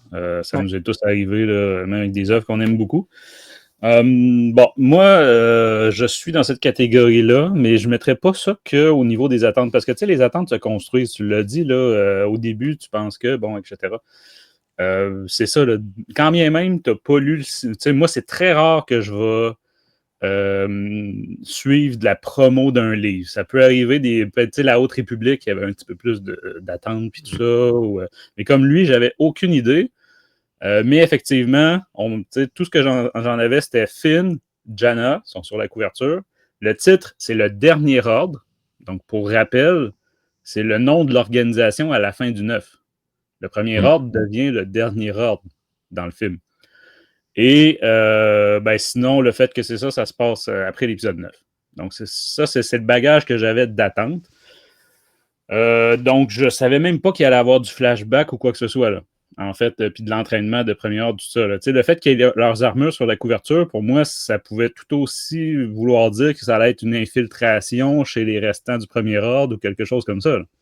Ce qui aurait été tout à fait logique avec ces 2 personnages-là. Sinon, les personnages, moi, Finn, je l'aimais beaucoup. J'ai un t-shirt de lui, justement. Je l'aimais beaucoup au début. Et c'est ce qu'ils en ont fait qui m'a extrêmement déçu, comme beaucoup de gens, là, je crois, dont l'acteur lui-même, là, qui a dénoncé ça un peu très publiquement, disons. Puis Jana piquait ma curiosité quand même. Évidemment, il y a tout l'aspect sur Lando. Bon, ça, on l'a déjà dit. Mais sinon, tu sais, elle est à la tête d'une troupe Stormtroopers qui ont pas, tu sais, c'est pas comme Finn qui a déserté tout seul. Ce qui est souvent le cas pour les déserteurs, c'est rarement en groupe. Là, c'est comme tout un bataillon qui a déserté. Fait qu'il y avait du potentiel là. Et justement, j'ai l'impression que le roman, pour Finn, c'est qu'est-ce qui va l'amener à comment on le découvre dans l'épisode 7. Tu sais, que là, c'est la goutte qui fait déborder le vase là, au début du film. Et pour Jana, qu'est-ce qui va l'amener à être une leader d'un groupe de Stormtroopers renégats, ou je ne sais pas comment il faut le dire. Là. Bon. Fait que c'est ça. Il y avait du potentiel, mais j'ai été extrêmement déçu pour plein d'aspects. Fait que je vais essayer de ne pas répéter ce que vous avez déjà dit. Mais des attentes, par exemple, c'est ça. Quand le capitaine cardinal, on ne l'a pas nommé, là, mais tout à l'heure, ce que j'avais sur la tête, c'est le casque du capitaine cardinal, qui est un personnage que à peu près tout le monde qui le connaisse adore, qui est apparu dans 2 romans. Donc là, c'est le 3e roman dans lequel il apparaît. Mais ce n'est qu'un caméo qui dure quelques lignes. Extrêmement décevant. Phasma aussi, qui est un personnage qui met tout de suite de l'ambiance dans une soirée. C'est ça. Vraiment, là, très, très peu présente aussi. Donc, tu sais, par exemple, des gens qui auraient aimé le roman Phasma, je suis désolé, il n'y a aucun lien ici. Même le roman Black Spire, qui était la suite, pas vraiment de lien ici. Le roman que je parlais tout à l'heure, le Renaissance, je suis désolé, je vais pas conseiller. Si quelqu'un a aimé Renaissance, je vais pas y conseiller, il faut que tu lises Le Dernier Ordre après. Fait que c'est ça. Extrêmement déçu, je veux pas m'éterniser là-dessus. Vous en avez déjà dit beaucoup, puis je suis d'accord avec essentiellement tout ce que vous avez dit. Sur l'aspect militaire, Philippe, ouais, effectivement, je pense que tu m'avais mentionné ça dans un message. Écoute, je suis désolé, pour moi, c'est zéro crédible. ni du point de vue d'un ancien soldat d'infanterie que je suis, ni du point de vue même premier ordre, je trouve. J'ai trouvé que leur entraînement et tout ça n'était pas crédible même du point de vue du premier ordre. Je trouve que c'est tellement une organisation, je ne vise pas juste ce roman-là, mais qui est une pâle, là, limite blanc, copie de l'Empire. L'Empire, là, je suis désolé, les Stormtroopers, c'était des troupes d'élite, ou en tout cas les troupes d'assaut de la marine, etc. Tu avais quand même des soldats à pied, des services de police, etc. Dans le premier ordre, tu n'as que des Stormtroopers. Tout le monde est Stormtrooper, sauf les officiers, etc. Là. On apprend, écoute, fait qu'on en apprend, comme on disait, là, on va comment dire, défaire les attentes. Là. On apprend très, très peu sur l'après-épisode 9, mais on apprend un petit peu sur le premier ordre. Oui, mais qu'essentiellement est un genre de service de mercenaires sur commande. Là, ouais, c'est ça. C'est un peu ça. Fait que, mais tu sais, c'est très léger. Là, je pense que c'est toi, Philippe, qui le mentionnait. On va pas apprendre des choses sur la politique de la galaxie à cette époque-là où c'est vraiment minime. Là. Fait qu'on est plus sur l'histoire des comment ils recrutent les bébés pour devenir des jeunes Stormtroopers, puis des affaires comme ça. Quand je dis recrute, je suis gentil. On s'entend, ils les recrutent pas vraiment. Là. Fait que c'est ça. Fait qu'une grosse déception pour moi, pour un roman qui avait du potentiel. Par contre, j'ai aucune critique sur la qualité de l'auteur, comment c'est écrit, tout ça. Là. Ça, pour moi, c'est correct. C'est correct. Puis même qu'il décide de faire une fin à la épisode filler un peu, ou à la... C'est ça que vous le disiez, la fin, c'est un peu comme une fin de chapitre ordinaire ou... C'est ça. Ça, à la limite, je suis même prêt à l'accepter dans le sens que la suite de ça, c'est le film, c'est l'épisode 7, puis après ça, jusqu'à l'épisode 9. Non, moi je parlais plus ce qui se passe post-épisode 9, la fin post-épisode 9. C'est ça. La fin du roman, là, c'est ça, effectivement, ça tombe à plat. Mais j'ai envie de dire, en tout cas, sur cet aspect-là, je sais pas. Il y a quelques petits aspects que j'ai appréciés dans le roman, mais au global, c'est ça. Si le 10% au présent avait été, c'était ça le roman, ma note serait beaucoup plus élevée, honnêtement. Parce que déjà, tu l'as dit, le nouveau personnage qu'on suit, là, qui est un peu nous, là, dans tous les romans, il y a l'œil extérieur, on va dire. Là. Fait que c'est lui qui découvre la résistance, etc. Un paysan, si on peut dire, là, qui s'est joint à la flotte de la résistance à la fin de l'épisode 9. Ça, cet aspect-là, c'est intéressant. On y reviendra en partie spoilers, mais la fin, parce que lui, bon, comment dire, il a l'œil sur une autre personnage. Et comment ça se termine, ça aussi, c'est zéro crédible, mais de zéro, ça fonctionne pas. Mais bon, c'est ça. Fait que voilà, je serais pas, comment dire, je vais quand même être intéressé à lire d'autres romans de cet auteur-là. Là. C'est pas, mais c'est ça. Si vous voulez faire un roman militaire, je suis désolé, c'est zéro. Me donner intérêt à creuser le premier ordre, tout ça, pas vraiment. Je trouve qu'encore une fois, on est resté dans tellement du superficiel puis du déjà vu, ou etc. Alors que c'est ça, il y avait énormément de potentiel. Voilà. J'en dirais plus en partie spoiler. Si je vous demandais, messieurs, à moins que vous vouliez réagir à quelque chose que j'ai dit, mais sinon, on passera aux notes. Juste pour la conclusion des flashbacks Finn, Jenna, là, les conclusions des deux, là, tu vois, j'ai plutôt apprécié comment ils finissent et le lien qu'on connaît après épisode 7 et 9, quoi. Ouais, pour les deux, ouais. Plus que dans le présent. On en reparlera en spoilers, ouais.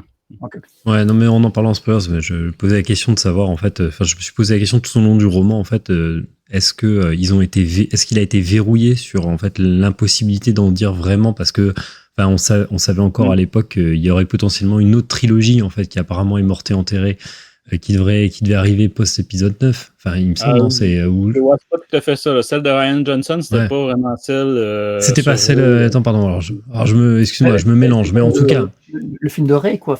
Oui, moi, je suis sûr qu'il est bridé par le fait que... Ouais, c'est ça, en fait.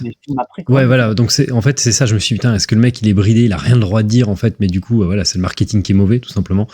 Et ou est-ce qu'en fait ils ont pas d'imagination et ils savent pas ce qu'ils vont faire après, quoi. Donc en fait ils peuvent pas s'engager dans un roman si ce n'est qu'en fait après la suite est pas écrite encore, quoi. Ouais. Et je vais donner un exemple caricatural histoire de l'imaginer. Quand bien même, mettons que tu fais un roman historique sur des, puis que justement la fin est verrouillée, là, parce que c'est des vrais événements, par exemple, là, politiques, ou peu importe, là, historiques. Je veux dire, Full Metal Jacket, le fait qu'on sait comment va tourner la guerre, n'empêche pas le film d'être un chef-d'œuvre. Puis même si ça se passe dans des flashbacks, on va dire. Fait que voilà, Mais écoute, oui, c'est clair que pour l'aspect futur, l'aspect post-épisode 9, il y a eu une fermeture du potentiel, en particulier de Rey, je crois. Là. Ouais, c'est c'est peut-être sorti trop tôt, alors. C'est ça, quand tu dis le projet est mort, c'est la trilogie de Rian Johnson. Ça a été annoncé cette semaine. Mais ça, c'était même pas à cette chronologie-là. C'était censé être complètement... On devait découvrir un nouveau pan de Star Wars. Ah oui, d'accord, c'est ça. Ouais. Tu vois, j'ai confondu le truc. Ouais. Mais il y a effectivement un projet en cours sur Rey.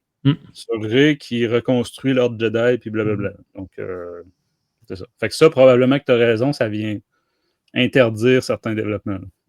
Après, l'auteur a été, tu verras dans les interviews, si tu regardes un petit peu, il était très content d'écrire sur Finn, tu vois, c'est le genre de personnage qu'il voulait écrire dessus. Jenna, il a dit que c'était un rêve d'écrire sur Jannah, alors que c'est vraiment des les phrases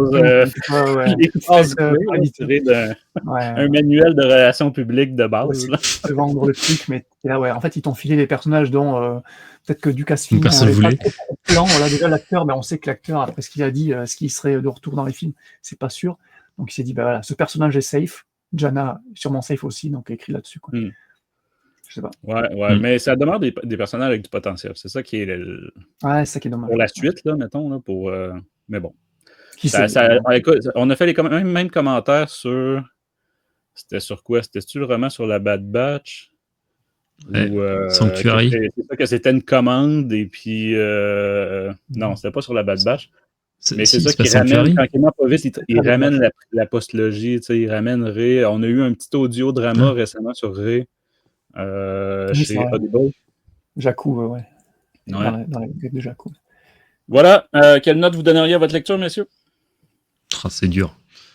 Alors, je vais y aller direct parce que là, sûrement le plus positif. Vas-y. Grâce à, encore une fois, j'insiste, mais la deuxième lecture a sauvé le truc parce que la première était... je ne sais pas si elle aurait eu la moyenne sinon, mais au final, moi, j'ai beaucoup apprécié la relecture et je lui mets un 14,5. Tu vois, j'ai limite plus apprécié que The Crystal Crown au final.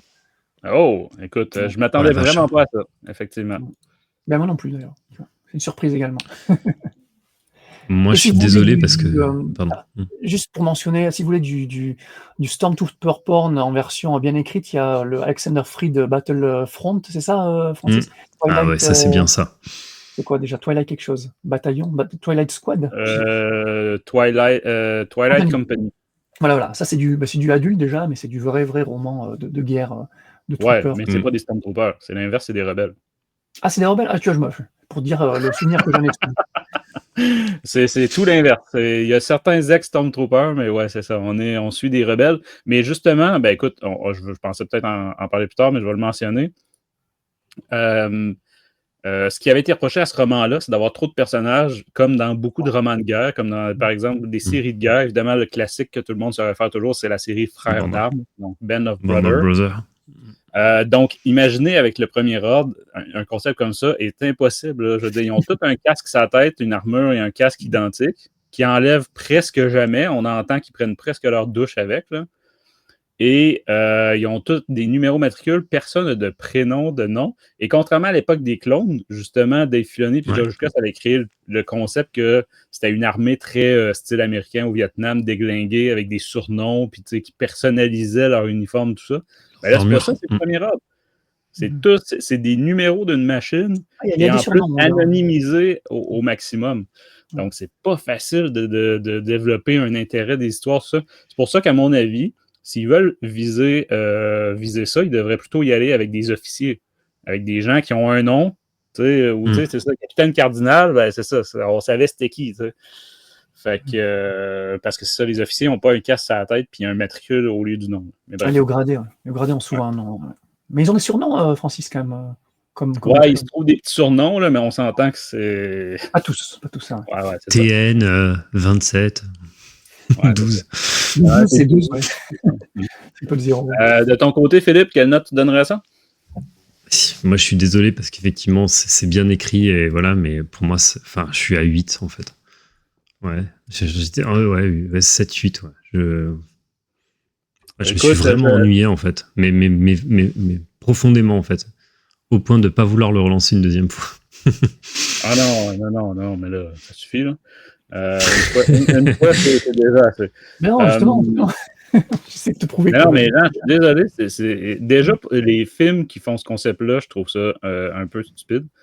Mais là, un roman en plus, non. À part, comme j'expliquais, un truc de meurtre et mystère ou d'enquête compliquée, je sais pas quoi, là, que c'est ça le concept un peu, là, de se creuser ménage puis d'essayer de déduire. On n'est pas là-dedans ici. Là. C'est soi-disant un roman d'action dans lequel il n'y a pas d'action. Je pourrais reprendre les phrases du marketing du début là, qu'on parlait tout à l'heure, puis tout est faux là, dans le marketing. Je veux dire. Mais bon. Fait que je pensais pas avoir la pire note, parce que comme j'ai dit, j'y ai trouvé quelques éléments positifs, mais au global, c'est ça le tout. Mon tout, c'est comme les charades là, ou les devinettes, là, mais mon tout est une grosse déception. Donc voilà, moi, ça va être un 6 sur 20. Ah oui. 30%. Je crois que c'est pas la pire note que j'ai jamais donnée à un roman, mais c'est pas loin.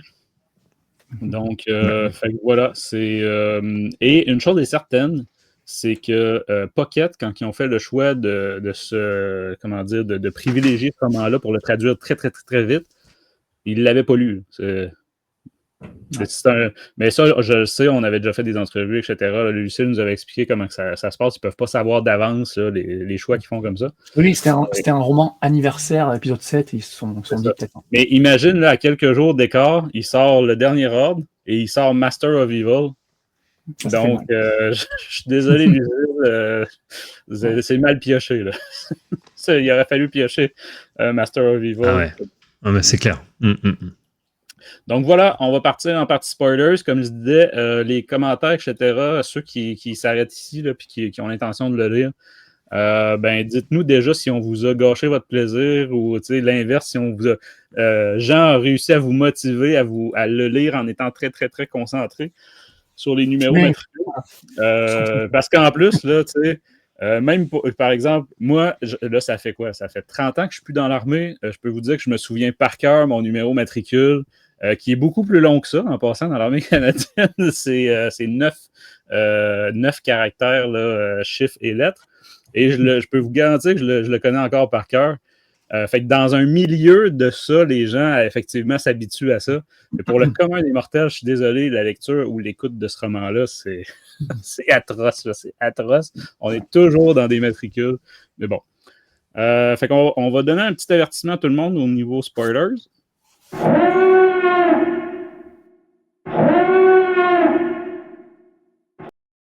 Donc, Jean, est-ce que tu peux nous faire un résumé express de ce roman-là, considérant qu'on est déjà en retard sur l'horaire? Oui, désolé. On va aller vite et vous inquiétez pas, ça va aller rapide. Et on va essayer de vous donner envie, peut-être pas de lire, mais au moins de vous intéresser à l'histoire, parce que vous le verrez, le résumé, comme pour The Acolyte, là, en résumé express comme ça, c'est relativement digeste. J'ai bien aimé le faire. Donc, comme dit précédemment, on a deux timelines. On a celle du présent, post-épisode 9, après la bataille d'Exegol, et les flashbacks qui constituent donc le récit principal, on l'a dit, vers 27-28 après Yavin, soit c'est 7-8 ans avant le présent du livre, point faux, 7-8 ans avant les épisodes 7 et 8 également, parce que 7 et 8, c'était la même année, et le 9, c'était un an après, donc voilà, donc 35 pour le présent, et 27-28 pour le passé. Voilà. Déjà, je vous ai perdu niveau chiffre, là. Vous inquiétez pas, pareil pour les matricules, j'ai pris Finn et Jana. Alors, j'ai pas fait chier à écrire leur matricule, hormis quand j'ai pas le choix, quand ils n'ont pas de surnom, par exemple. Bref, donc le roman commence dans le présent, on les introduit Koi Tria, un nouveau venu dans la Résistance qui est toujours basé sur Ajan Kloss, la planète de l'épisode 9. Une navette provenant du système Sarditch des régions inconnues arrive. Le pilote va donner un datapad top secret à Koi, qui va vite aller le rapporter à Lando d'abord, petit caméo de Lando, puis à Poe et Finn, petit caméo de Poe. Et avec Jana et Finn, ils vont vite découvrir que la navette est remplie de jeunes enfants, très jeunes enfants, qui, alors, ils pensent que c'est des réfugiés au départ, mais non, ils sont vêtus d'uniformes du First Order, donc ce sont des recrues pour le First Order, voilà. Ils y rencontrent aussi une jeune adolescente, une certaine Nahila, et quand Finn et Jana vont apprendre qu'un certain Major Gol du First Order est derrière tout ça, les deux semblent le connaître. Donc là, branle-bas le combat, ils vont organiser une mission pour arrêter ce mystérieux Gol. Donc Koi, Nahila, Finn et Jana embarquent donc à bord du vaisseau de Koi et se rendent dans le système Sarditch.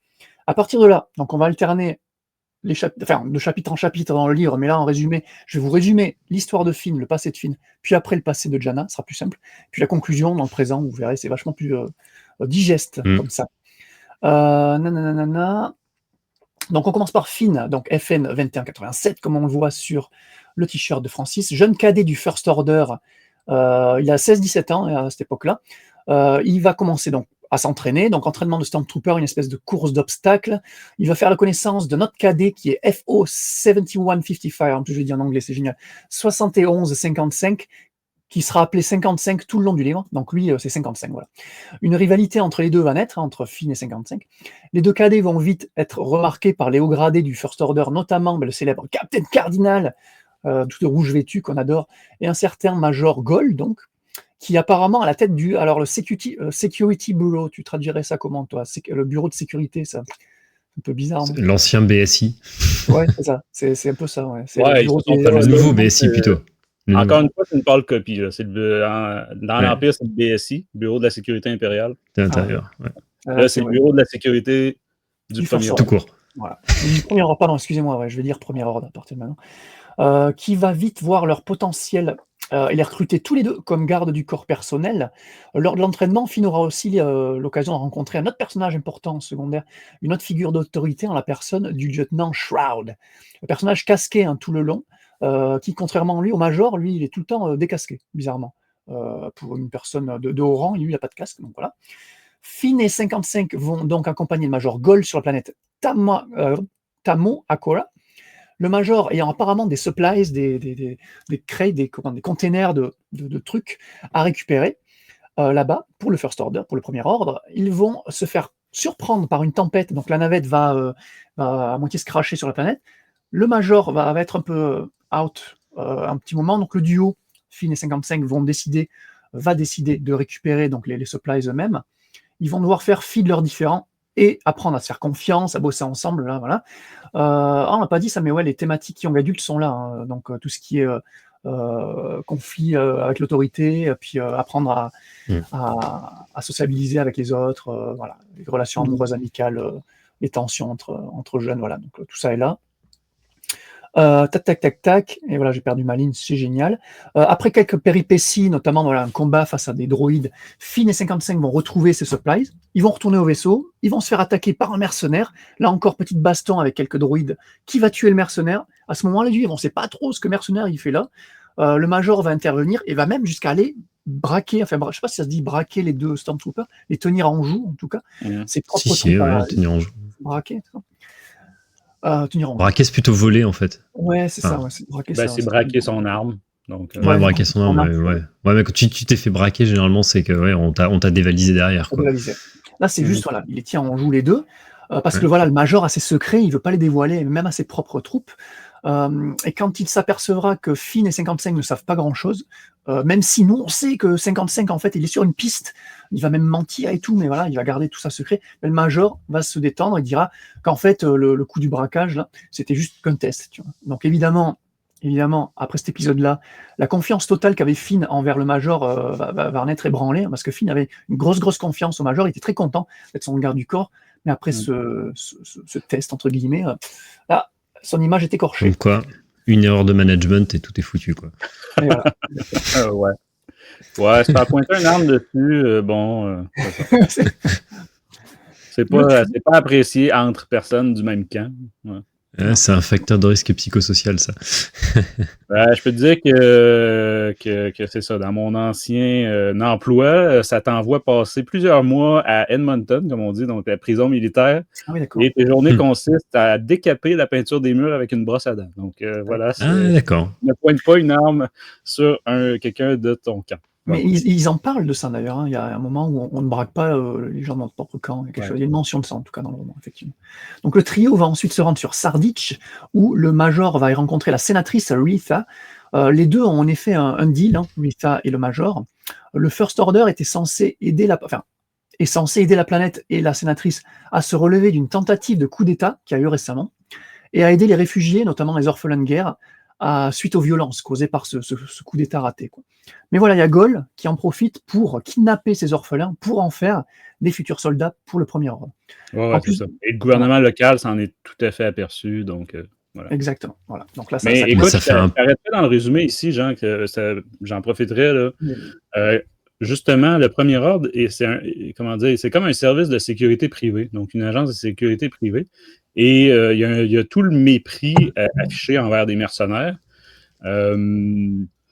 Mais en fait, le Premier Ordre, je suis désolé, c'est pas un pays, là, c'est pas une planète, c'est pas un lieu, tu sais, ils n'ont aucune racine. C'est un méga groupe de mercenaires. C'est essentiellement, à cette époque-là, là, ce qu'on en comprend, c'est ça. Là. C'est ça. En plus de ça, le major va faire du chantage avec la sénatrice. Il va lui réclamer encore plus d'argent que prévu. Cette dernière lui avouera donc que c'était elle qui avait envoyé le fameux mercenaire qu'on a vu plus tôt, qui était en fait un agent de la sénatrice, pour tuer le major. En retour, le major, lui aussi, il a un plan B. Les gardes du corps de la sénatrice sont en fait à sa botte maintenant, et il leur ordonne de la tuer. Donc le major va tuer via ses gardes la sénatrice de Sarditch, et dans le chaos général, va également tuer 55. Et cela va définitivement convaincre Finn que voilà, le major a des intentions plutôt pas machiavéliques. Ouais. Le Gaulle n'est pas gentil. Non, c'est le gros méchant. Et qui, voilà, en fait, voilà, parce que lui, il a quand même des principes. À cette époque-là, Finn, il est encore très ancré dans le First Order et dans ses principes. Et là, les principes du First Order, le major les suit carrément pas. Donc, effectivement, là, il n'est pas d'accord. Mais ouais, à cette époque-là, c'était intéressant de voir un Finn qui a plus confiance au First Order que ce qu'on voit dans l'épisode 7. Tu vois. Finn, ayant enregistré la conversation entre le major et la sénatrice, va la diffuser à la population qui apprécie particulièrement leur sénatrice. Elle est considérée un peu comme une figure héroïque de la planète. Et donc la population va se révolter, et Finn va laisser le major face à la population en colère, quoi. Finn va retourner seul sur le Finalizer, le gros vaisseau là, du First Order. Finalizer, ouais. Finalizer. Et il ira faire son rapport à Phasma et à Cardinal, et ce dernier le promouvra Squad Leader. Donc voilà pour l'histoire de Finn en gros. Donc ça finit sur un Finn qui a un petit grade, tu vois, quand même. Ça fait plaisir. De son côté. Écoute, j'ai eu une petite surprise, mais j'ai pas été fouillé s'il y avait de la bizarrerie. Moi, j'ai pas souvenir, dans ma tête, dans l'épisode 7, j'avais pas compris que c'était un. Ouais. Pour moi, c'était un péon de base. Ouais, c'est ça. Puis, fait que je sais pas dans la petite nouvelle non plus, il me semble, Jean, il n'y a aucune référence à ça. La petite nouvelle se passe juste avant l'épisode 7, donc effectivement, il est en mode coward. Et moi, c'est pareil, c'est une question que je me suis dit. Le côté coward de Finn des films n'est pas du tout présent là. Il est même représenté comme quelqu'un de courageux et de téméraire. Il va se battre contre Gaulle, il va se battre contre 55 au début, qui est qualifié de quelqu'un d'extrêmement grand et musclé. Il y a des blagues sur ça d'ailleurs. Et Finn, il y va. Il y a à fond. Alors je me dis, il se passe 7-8 ans entre l'épisode 7 et ce flashback. Je me dis que voilà, avec le temps, sa confiance, c'est... Ouais, puis il a le temps de se faire déclasser parce qu'il a fait une connerie. Voilà, exactement. Et puis c'est juste Squad Leader, quoi. Donc je me dis, bon, c'est pas... Donc voilà. Mais effectivement, il n'y a pas de mention de ça dans les films, quoi. Donc peut-être qu'il y a une cohérence s'il y en a une, mais ça peut se justifier, je trouve, quand même. Mais effectivement, il est qualifié comme balayeur de la base Starkiller, non ouais, c'est exactement ça, ouais. Je crois. Donc, bien déclassé, quoi. Il a dû faire une connerie. On passe à Jana. Donc Jana, a.k.a. TZ1719, elle est déjà squad leader de son propre petit bataillon quand on la rencontre au début. Parmi ses subordonnés, on a TZ214, lui qui n'a pas de surnom. On a Clamps, lui c'est l'inverse, il a que le surnom, il n'a pas son matricule, il n'est jamais mentionné, Clamps. Et on a TZ1212 qui est surnommé juste 12 et qui est le plus jeune de la bande, il a juste... Là, quand je vous disais du niveau de réalisme, c'est une bande de scouts. Là. Je suis désolé, c'est pas des militaires. C'est la Bad Batch, en fait. Ouais, pire. Ils sont très jeunes, c'est des ados, quoi. Ouais, c'est ça. Il y a un niveau d'insubordination que je suis... Mais tu sais, là, je le dis un peu en riant. Mais dans le contexte du Premier Ordre, qui n'hésite pas à faire toutes sortes de crimes de guerre, même d'exécuter ses propres troupes. Ça, ils ne savent pas tout, là. Il y en a qui le découvrent en cours de roman. Mais c'est ça. L'attitude de certaines personnes de la squad, là, de Jana, j'ai trouvé ça très particulier. Là. Mais en fait, ça fait limite penser au Nihil un peu. c'est un peu le foutoir leur truc. Enfin, J'ai c'est pas pas pensé. organisé du tout. Et pourtant, dans les films, en fait, on voit en fait ces espèces de troupes bien alignées, tu sais, un peu comme l'Empire, quoi. En fait, et c'est, je trouve ça dénote en fait ce qu'on a dans ce roman. Mais bon. Ça donne une personnalité à chacun d'entre eux, mais je trouve que Jana, en tant que leaduse, elle, je sais pas, elle lead plutôt bien. Alors, je sais pas si c'est réaliste ou Oui. pas, j'ai jamais été dans l'armée, Francis. Oui, tu me oui, diras, non, mais, mais- que Ça, Jana, oui, mais je parlais de son équipe, là, Son groupe, tu Mm. comprends, c'est ça, parce que l'être humain apprend vite, là, tu sais, on compare souvent à un chien, là, après un coup de pied, il a compris le message, là, donc un être humain aussi, t'apprends à te taire et à pas parler quand il faut pas, ou des choses comme ça. oui, il y a beaucoup de prise de parole devant un officier. Sa squad, là, c'est ça, je cherche le nom en français, mais son bataillon, peu importe, il fait très rebelle. En fait, il fait très équipe de rebelles. Il fait 0 équipe de Stormtroopers du premier ordre. Mais bon, ça. En fait, ça fait limite un peu parodie, tu sais, un peu comme la 7ème compagnie, ou voilà, enfin, ça fait un petit peu. Ils sont rigolos, quoi. Ouais. Mais moi, j'ai trouvé très intéressant les trois, effectivement. Mm. Donc Jana a été entraînée et donc est maintenant sous les ordres de Captain Phasma. Mais c'est pareil, vous mentionnez le fait qu'il y a une grosse partie entraînement, mais l'entraînement de Finn, c'est juste une petite partie au début de son flashback. Puis après, voilà, il part en mission avec Oui, c'est la Gol, mission, et après. Jana n'est jamais, il n'y a jamais de phase d'entraînement avec elle, c'est plus des petites missions. Ouais, c'est plus des premières missions, c'est des tests. Donc, tu sais, c'est comme. Ah ouais. Sinon, ils vont retourner troufion de base, comme Philippe disait tantôt. Mm. Hein. C'est vrai. Et donc, Jana, qui est connue pour être une troublemaker déjà, n'a pas toujours respecté les ordres, tu le disais, Francis. Et justement, son introduction dans son flashback la voit se faire engueuler par un supérieur suite à une mission où elle a juste pris des initiatives, tu vois. Mais apparemment, il ne faut pas au sein du premier rang. Et cela va mener son squad à être rapidement transféré dans la compagnie 77, qui est un bataillon du premier ordre assez réputé et connu pour être particulièrement violent.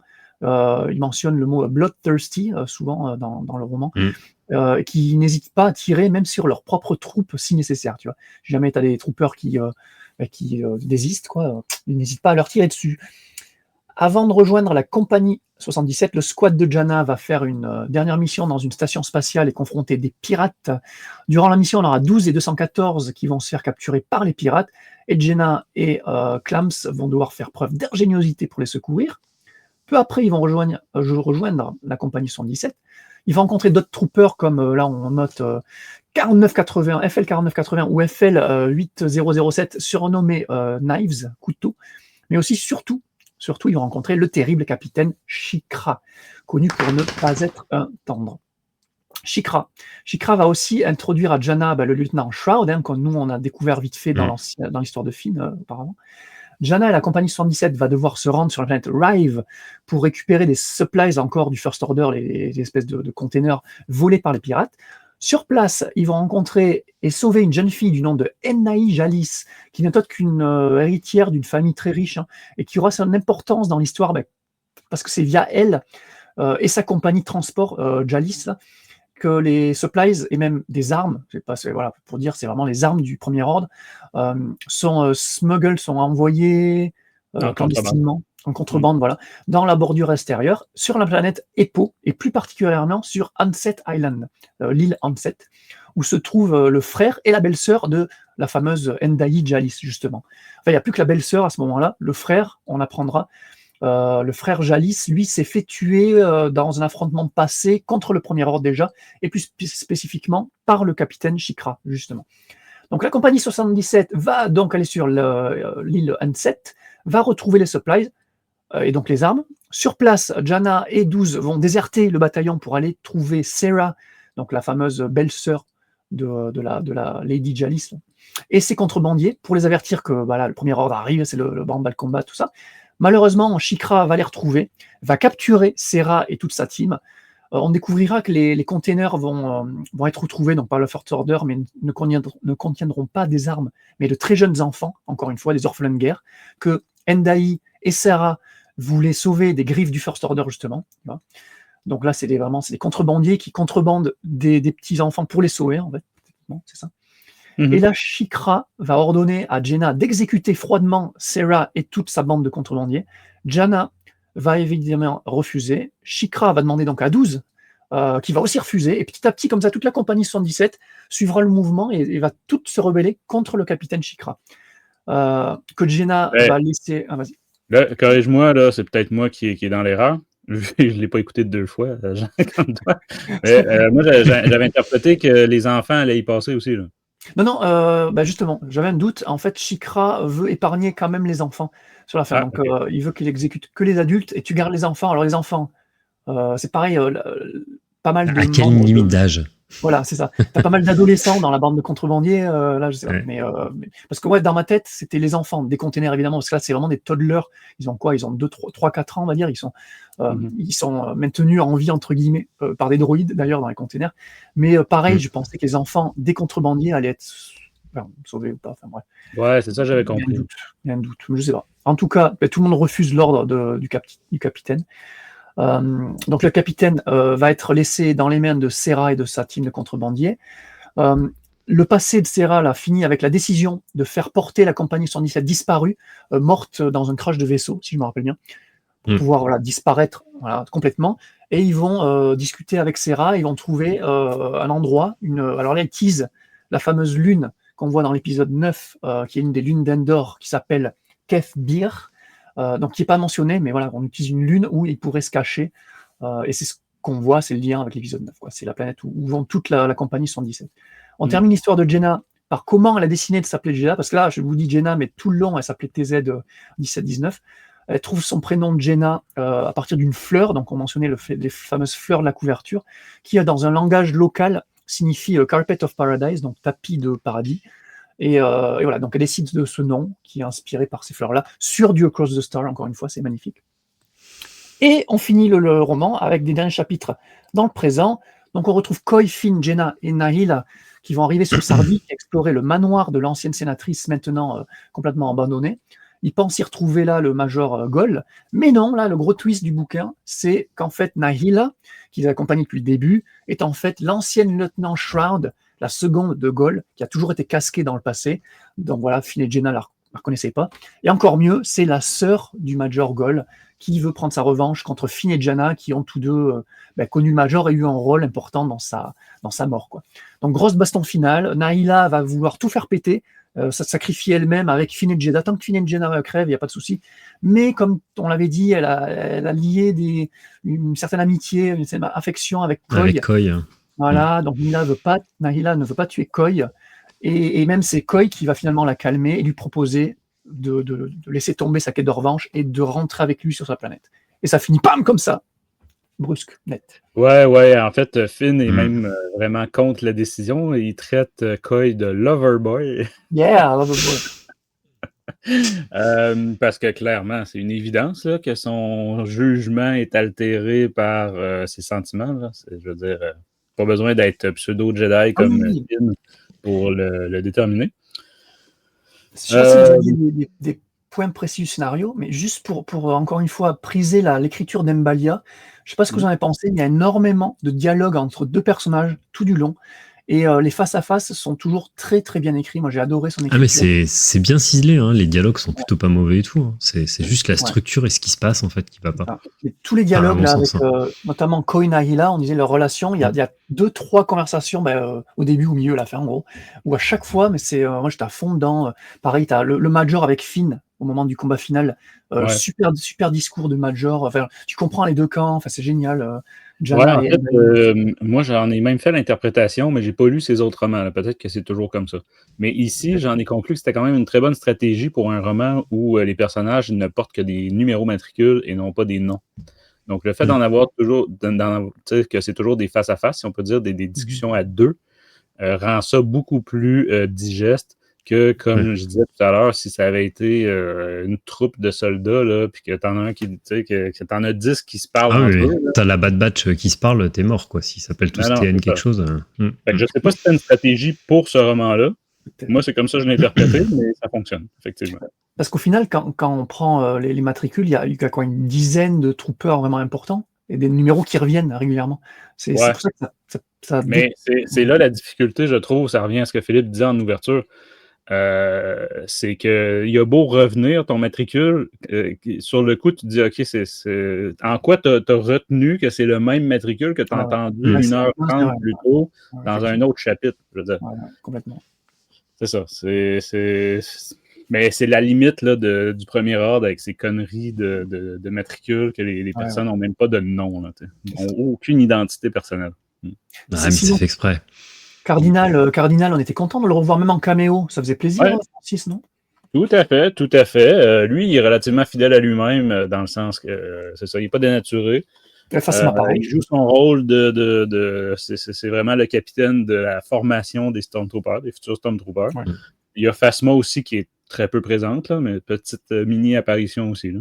Il y a que Jannah fait des rêves, pas des visions, mais plus des rêves, et elle rêve souvent de Phasma. Et pour dire que Phasma l'a vraiment marqué, mais en bien, tu vois, malgré la dureté du personnage, parce qu'elle est toujours aussi dure comme on la connaît. Mais tu sens que ça a marqué Jannah, et justement, elle va s'inspirer de Phasma par moment pour lancer ses ordres. Qu'est-ce que Phasma ferait? Ouais, voilà, par exemple, ça c'était intéressant aussi. J'ai beaucoup aimé d'avoir ces deux personnages en caméo, mais très bien caractérisés, Cardinal, Phasma. C'était super. Oui, tout à fait. J'aurais préféré, par contre, c'est ça, qu'il soit beaucoup plus présent. Là, mais bon. Oui, pareil, complètement. J'ai plein de trucs à dire. D'autres choses à ajouter, messieurs, en partie spoilers. Évidemment que on n'est pas sur des trucs, c'est pas comme si un roman sur les Jedi de la période prélogique qu'on connaît tous, puis que là, il peut y avoir beaucoup de spoilers. Ici, il faut avouer qu'on a dit beaucoup de choses en partie sans spoilers tantôt. Il y a quand même peu à dire sur, qui gâcherait l'histoire à d'autres personnes. Là, ouais, non, c'est vrai. J'ai juste un petit fun fact, allez-y, si vous avez des trucs à dire en premier. Un petit fun fact intéressant sur la fin du flashback de Finn, quand Cardinal va le nommer Squad Leader, il va rencontrer donc FN 2003, FN 2000 et FN 2199. Je sais pas si c'est des 2199, ça fait très comics Marvel. Respectivement, ils s'appellent Sleep Zero et Nines. Et ça, c'est tous des troopers qu'on verra dans la timeline, notamment dans le Before the Awakening de Greg Rucka. Donc c'est pour ça de l'avoir lu juste avant. Tu vas, je les reconnais. Et en plus, donc il y en a 2 sur les 3 qu'on retrouve dans l'épisode 7. Zero, alors Zero, lui, il est inédit au roman de Rucka, mais Sleep, lui, il est visible dans le film. C'est le trooper qui se fait tuer par Poe et qui donne sa tache de sang, la fameuse tache de sang que tu as sur le t-shirt, Francis. C'est le sang de Sleep, qui était un pote à Finn, en fait. C'est pour ça que Finn est très triste de le perdre. Et Nines, c'est le fameux Stormtrooper sur Takodana qui va créer le célèbre mème « Traitor !» qui est devenu une phrase qui est très souvent reprise dans ce bouquin. Je ne sais pas si vous avez remarqué, le « Traitors », il revient très souvent et j'adore parce que c'est un passage génial de l'épisode 7. Et donc ça, c'est un ancien pote de Finn. Moi, je mentionnerais que FN 2000, ça m'a pas du tout fait faire ce lien-là. C'est plutôt le lien avec l'arme à feu. Donc, c'est un vrai fusil d'assaut de la FN, la Fabrique nationale de Belgique. Donc, la FN Herstal. Donc, le fameux P90, habituellement, c'est ce que les gens connaissent là, de la Fabrique nationale de Belgique. Petit fusil qu'on voit dans plein d'œuvres de science-fiction. Là. Évidemment, un fusil d'assaut compact. Là. Souvent, c'est les forces de police qui l'utilisent. Mais il y avait un modèle qui ont essayé de commercialiser, le FN 2000. Donc, quand j'ai entendu ça, j'ai fait « Ah! » Ça te fait penser à ça. Ça fait une vraie référence militaire dans le roman. Sinon, d'autres points rapidement, messieurs. Je vois qu'on approche le 1h30. Ouais. Oh, putain, j'avais tellement de trucs à dire pour essayer de défendre le roman. Écoute, oui, effectivement, pour nous le vendre, Jean, pour nous convaincre, je pense qu'il faudrait que tu dises beaucoup de choses. Oui, j'avais énormément. Écoute, on en parle off après, mais il y a énormément de trucs. Si vous voulez, t'as vite fait, t'as les Shock Troopers à la fin, là, sur la fameuse île. Le capitaine, c'est le capitaine Shikra qui arrive avec ses Shock Troopers. Et les Shock Troopers, tu vois, je pensais les avoir déjà vus quelque part. Mais en fait, au sein du First Order, c'est une première, en fait. Les Shock Troopers du First Order, c'est inédit dans ce roman-là. Avant, c'était les Shock Troopers rebelles. Ah oui, on les connaissait, les Shock. Je pense qu'on a un petit bug du côté de Philippe. Ouais, on les connaissait, mais pas au sein du First Order, en fait. On les connaissait côté impérial, évidemment. Clone aussi, on a eu Clone Shock Troopers. Et dans le canon, il y a eu aussi l'Alliance. Cara Dune, par exemple, c'était une ancienne Shock Trooper de l'Alliance. Donc ça, j'ai appris ça en travaillant sur l'épisode parce que je savais pas du tout que l'Alliance aussi avait des Shock Troopers. Et dans Legends, on a encore plus de sortes différentes. Mais dans la post-logie, dans le First Order, c'est une première. Ouais. Sinon, on apprend que la résistance s'est trimballée non seulement la troupe de nouveaux résistants, mais aussi leur canasson. Donc, je me souviens plus le nom là, des animaux, là, mais bref, au début du roman, on apprend qu'ils sont présents avec eux sur la planète. Là. Donc, autrement dit, C'est ils ont l'infanterie à apporté cheval. avec eux.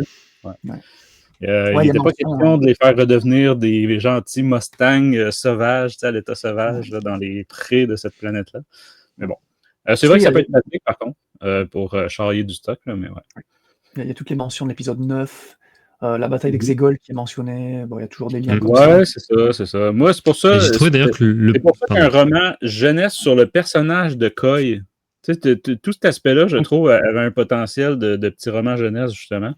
Mais c'est ça, je suis 10 heures là, pour seulement 1 heure sur la partie intéressante. Ouais. Non, je suis désolé. Et d'autant plus que la bataille d'Exegol telle qu'il la raconte, je trouve que c'était plutôt bien fait en fait. On y est vraiment. Enfin, parce qu'on se rappelle quand même que c'est quand même tous les mecs de la galaxie qui ont un vaisseau avec un petit laser dessus qui sont appelés et qui se pointent, quoi. Donc en fait, lui, c'est juste un gars standard qui débarque. Mm-hmm. Ça, face aux monstres qui peut se passer dans la tête.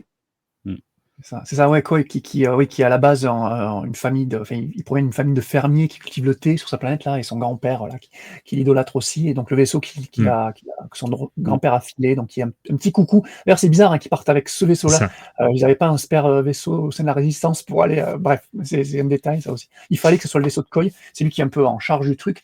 Et là, pareil, t'as les 3 ou 4 passages dans le présent où on voit Coy et on voit l'évolution de Coy qui est quelqu'un de très très bon, très très qui va les sauver. Même j'ai même pas parlé de ça, l'espèce de mission annexe qu'ils ont, une espèce de vaisseau à les sauver, une espèce de distress call à répondre. Ouais. Et Nahila veut pas, elle veut se focus sur Gol, et non, lui il dit non, on va les sauver parce que voilà, c'est le jeune au grand cœur. Bref.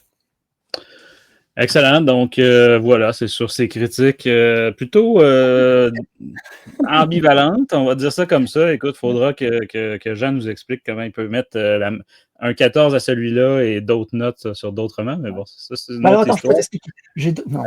Mentionnons, à l'audio, je veux qu'on mentionne aussi le petit sous-titre que Philippe s'est mis aujourd'hui, que je trouve adorable. On ne l'a pas mentionné, mais Philippe, c'est sous-titré The Last Disorder. Donc, voilà. C'est une petite touche d'humour. Que j'aime beaucoup. Comme toujours, les pouces, les commentaires, on l'a dit tout à l'heure, les partages, venez discuter de ce roman-là, entre autres sur notre Discord. Puis tu as raison, Jean, il y avait une petite discussion aussi sur l'aspect graphique. Donc, on a beaucoup de gens dans notre communauté, quand même, artistes, à leurs heures. Donc, on vous invite à venir donner votre avis là-dessus aussi. Jean, qu'est-ce qui s'en vient comme prochaines émissions au moins... On va donner du point de vue des Star Wars en direct, littérature. Littérature seulement, on aura la critique du prochain roman Master of Evil d'Adam Christopher qui s'en vient. Ça sera vraiment, c'est le roman de fin d'année. Après ça, les prochains romans seront c'est prévu pour janvier. Donc, voilà, c'est le dernier roman de l'année à critiquer. Et en comics, nous avons 2 comics qui sont prévus de sortir par Panini en fin d'année, en décembre également. C'est la BD The Bad Batch, justement, Ghost Agent, qui sortirait le 10 décembre, ça oui, exact. France. Et le même jour, il y a l'héritage de Vador, donc la BD sur Kylo Ren qui sortirait également. Ouais, le premier, parce que ça, c'est une série régulière, continue. C'est vrai, le premier tome. Et tiens, on l'a pas mentionné, mais elle sera sûrement sortie quand cet épisode sera publié, mais on va faire une émission aussi cadeau de Noël, comme chaque année, là. Idée de cadeau Star Wars de Noël. Donc, voilà. Ben écoute, on va en profiter pour plugger une première idée cadeau qu'on n'avait pas mentionnée jusqu'ici, mais allez sur la boutique de Star Wars en direct, vous verrez les magnifiques chandails, entre autres. Là, il y a toutes sortes d'autres articles, mais les designs de notre leader suprême qui est designer professionnel. Donc, dont celui qu'on voit à l'écran là, de la Comic-Con, pas la Comic-Con, pardon, la célébration Japon, que je trouve magnifique, tout simplement.